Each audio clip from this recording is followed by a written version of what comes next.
as I recall. A lot of steam. And the same production designer, Joseph Bennett, who also worked on 2 production designers on Deep Blue Sea. So Joseph Bennett did Event Horizon and Deep Blue Sea. So there's a big steam background in this. Very steamy. It all comes around. It all comes around. Jeez Louise. Any final things here, Jay? Oh, we didn't really touch on the deleted scene. Oh, yeah, you're right. There's a kind of deleted scene between this one and the next scene, which it's only like 41 seconds long. It's just Preacher walking down the corridor, and he starts reciting a psalm. And I did some research and found out what psalm he's reciting. And it's Psalm 18 from the Book of Psalms. I mean, he's saying, pull me out of deep water in the deleted scene. Like, they hunted this down. It's a relevant psalm, and he is doing an abridged version. He left out a couple of lines here and there, which talk about enemies who hate him and who are too strong for him to fight. Yeah, he talks about the Lord reached down from above and took hold of me. He pulled me out of the deep waters. He rescued me from my powerful enemies. When I was in trouble, they attacked me, but the Lord protected me. He helped me out of danger. And yeah, it's quite a relevant one. And then if you dig into that's only a section. There's like 50 sentences to this psalm. That's only 4 of them. It talks about the earth reeled and rocked. The foundations of the mountain trembled and quaked because he was angry, which is like the helicopter smashing into Aquatica and it was shaking around him. I tried to find a lot of parallels in this psalm, and unfortunately I couldn't find many more than that. Yeah, I mean, we don't want to go into the very end probably, but he kisses the cross and there's that, the Lord will protect me, blah, blah, blah. So there's a bit of foreshadowing. Maybe. Yes. Yeah, he stabs the shark in the eye with the cross. Yeah, that's what I was. I love it, right? So it's an applicable song or psalm, I guess. Wow. Yeah. They did their research on this. They did. Or they found an online Bible and searched for water, perhaps. I like to think there was a priest, like there was a steam guy and there was a priest, like they're on set at all times just to, to consult the Bible if they needed it. Maybe the same guy, who knows? I think I could do that. I used to work on film sets and we get tubes of death. Like just those huge tubes that they poke holes in and they shoot the smoke machines in. I want to be a steam guy, smoke guy. I feel like you could do that, Mark. I feel that's an achievable goal. I feel like looking at IMDb for, like you said, the steam guy. So one of the most famous lines from this chapter is, what is an 8,000-pound Mako shark with a brain the size of a flathead V8 engine and no natural predators think about? Is that from the trailer? It feels like a trailer line. It's been a while since I watched the trailer, but yeah. It's an oddly specific reference because I don't think they really set him up as being that into automobiles elsewhere. Like, it's just a very, very specific reference. It is. It's That's odd. You're right. I didn't even think about that. Like a flathead V8. Oh, I love it. It's unwieldy. I mean, he makes it work. Like, he makes every line in this film work, but that's an unwieldy sentence. Well, and so is the line that Carter has of exactly how many sticks of dynamite would you have to set off in your ears before your head cleared. That's another kind of awkward, clunky sentence. It starts with exactly. I don't know why. Just how many sticks of dynamite? Because he's asking for an exact number. But yeah, it's 2. It's clunky. Like 2, 2.5, 3. 1 for each year. Yeah, that would probably do. But yeah, a flathead V8 engine is 30 by 30 by 22 inches. It's a pretty big chunk of metal. It's odd because, in that case, it feels like Samuel L. Jackson really is on top of the science and he knows everything about the sharks. But then in other bits of the film, it feels like he doesn't, like people are explaining stuff to him. Like he's the money guy that doesn't really know what's going on. I don't know. I found maybe there was a little bit of inconsistency there. Maybe. Yeah, maybe he just has that car. Yeah, he knows. Yeah, he knows about Carter's backstory. He knows he's been arrested and he's playing kind of cat and mouse with him there. Mm. And then he doesn't know about his $200 million being spent. Putting his energy into the wrong things. Yeah. And then Ronnie Cox is in there randomly. Yeah. We've still yet to decipher why Ronnie Cox is in this film. Was he just in the room when they were filming? Pretty much. He isn't referenced. Sam Jackson's hand is on his shoulder, and that is it. So he could be asleep with his eyes open for all we know. But I think he has Ronnie sitting there as like not just to trick them. Like he's the one in charge, but they see the dude sitting in the chair, so maybe they think he is. So he's smarter. But that's really unnecessary, actually. The riddle of Ronnie Cox. Whoa, that can be our 5th song. Yeah, we go. We'd have to get Ronnie Cox in the musical. Like, who am I? Why am I here? Can Ronnie Cox sing? Yeah. Ronnie Cox can do anything. Oh man, I like this song now. Like who? Like it's very. Oh man, what's the word? I don't know. He's still acting. He was in a project last year, and he was in the Nashville TV show recently. So Ronnie Cox is still out there working. Yeah, And that's a show about country music. Yeah, there we go. Maybe I've never watched Nashville, but perhaps he sings in it.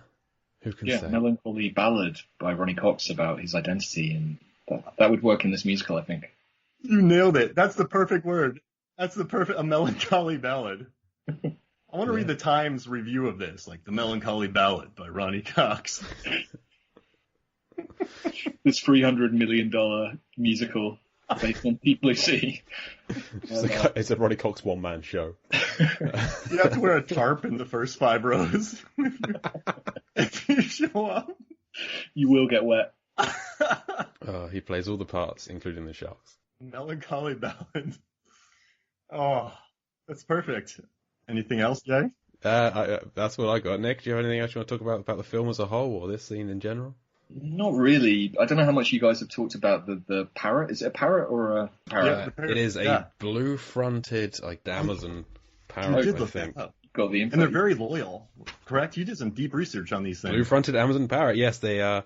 They live for about 40 years, and they often form a relationship for that entire time. So when the bird gets eaten, Preacher lost a lifelong friend potentially there. Yeah. Have you guys talked about the backstory of this bird?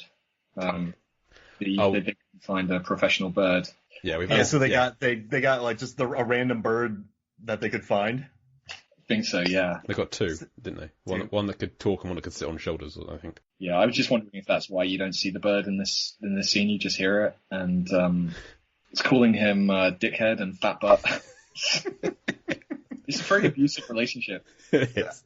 Oh, I mean, yeah. What does LL get out of this? He's just getting he's just getting insulted all the time. It's his penance. It's a toxic relationship because he's telling the bird he wants to cook it, and the bird is calling him a dickhead. It's just like they need to break up basically. Whoa. We found out last week that the voice of the parrot is all of the mothers in South Park. It's Mary Kay Bergman. She voices everyone's mum in South Park, and she voices the parrot in Deep Blue Sea.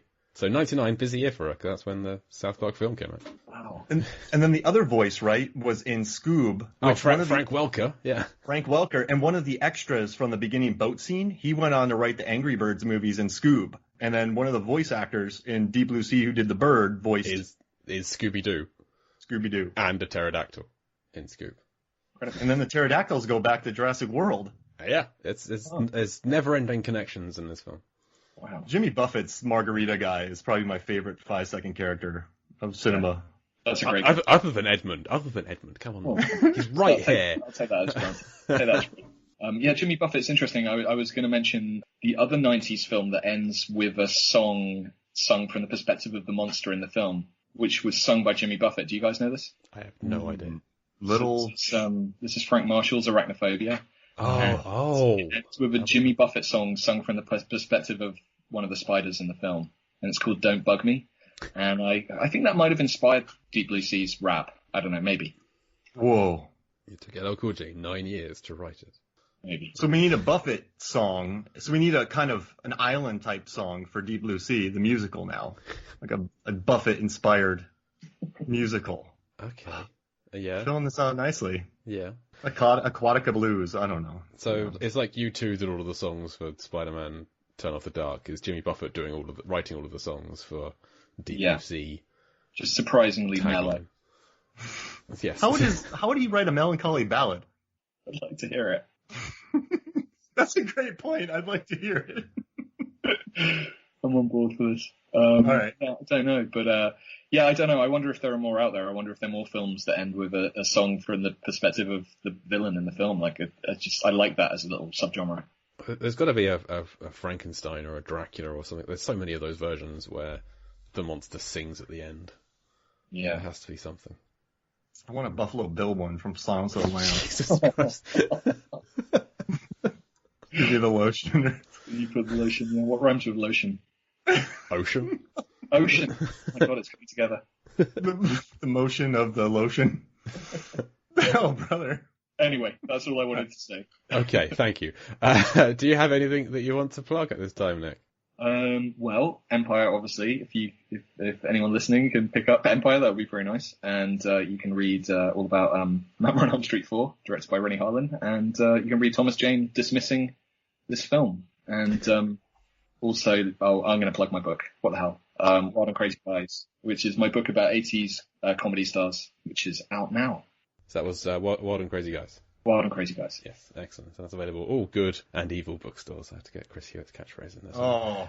Excellent. Well, thank you, Nick. And you're occasionally in the rotating fourth chair of the Empire podcast.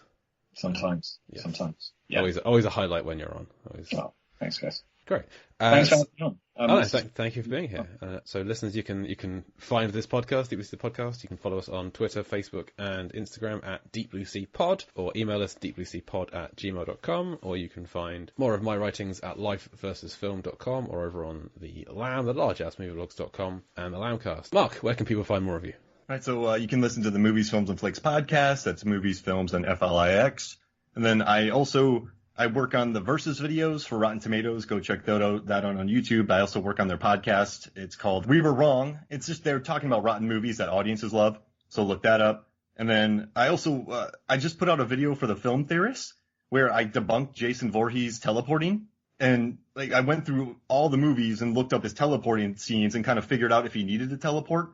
And so I teamed up with Matt Pat. And it's doing well. It has like 1.5 million views already. So go to Film Theorists. Check that out. It's a fun video just with like a lot of stuff about Voorhees. And then, I analyzed like 1,000 horror movies and I broke them up into 5 subgenres. And then I figured out which subgenre has the highest tomato meter average. So that should be out sometime in October on Rotten Tomatoes. So just type in Mark Hoffmeyer, Rotten Tomatoes. Is it sharks? Yeah. So they're in monster. I don't want to say who, but Okay. I included they all get lumped into the monster movies. But it was fun to do. Yeah, it's cool. So go read that and then just watch the Voorhees video because I just think it's funny. It makes me laugh. And then I also figured out Count Chocula's lineage for the food theorists. These are important projects. I like that. Somebody has to do it. It's insane. It's probably the most frustrating. I've done a lot of research over the years for like movies and stuff, and like I had to research Eastern European lore and the Habsburgs and inbreeding and chocolate and how it came and Vlad Tepes. Like so, like the Habsburgs controlled Spain. They say that Count Chocula has a Habsburg jaw.